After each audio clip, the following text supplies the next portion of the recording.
Today's first reading from the book of Judges recounts the Israelites' experience after they've already crossed into the promised land with Joshua, and the 12 tribes kind of spread out and took their places in the land.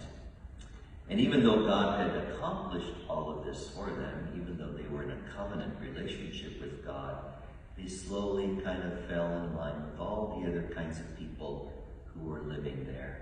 And eventually they wanted their own king. They wanted to be like the other nations. They wanted earthly power and recognition, and they thought the best way to do that would be to elect their own king. Now they were warned that once you choose a king, you will have to submit to him. You will have to obey him in everything. And not only that, you might get an unjust king who will be heavy-handed with you. And the parable of the trees emphasizes this. Notice all the good trees, the olive tree, the vine, vineyard, the fig tree. They're asked to rule over all the trees, and they say, what do I want to do with that? No. The only one who agreed to be the ruler was the thorn bush.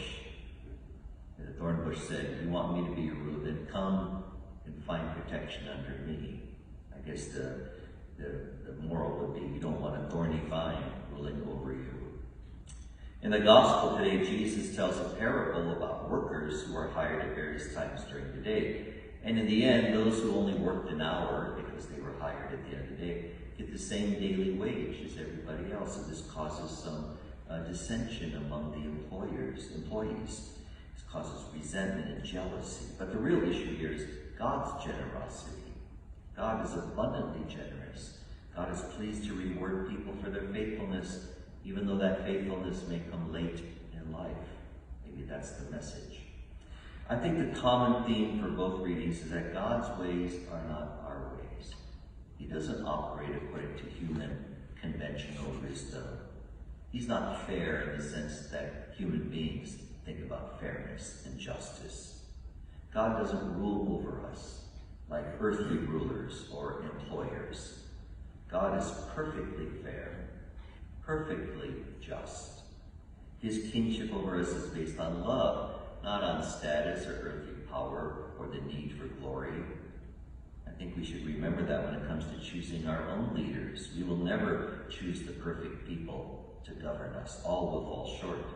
So we put our real faith and trust in God alone, whose kingdom is not stained by human sin.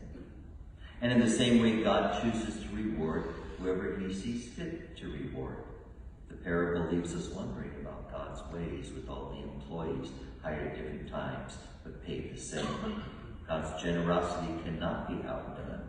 As the scriptures tell us, he sends his rain upon the good and the bad.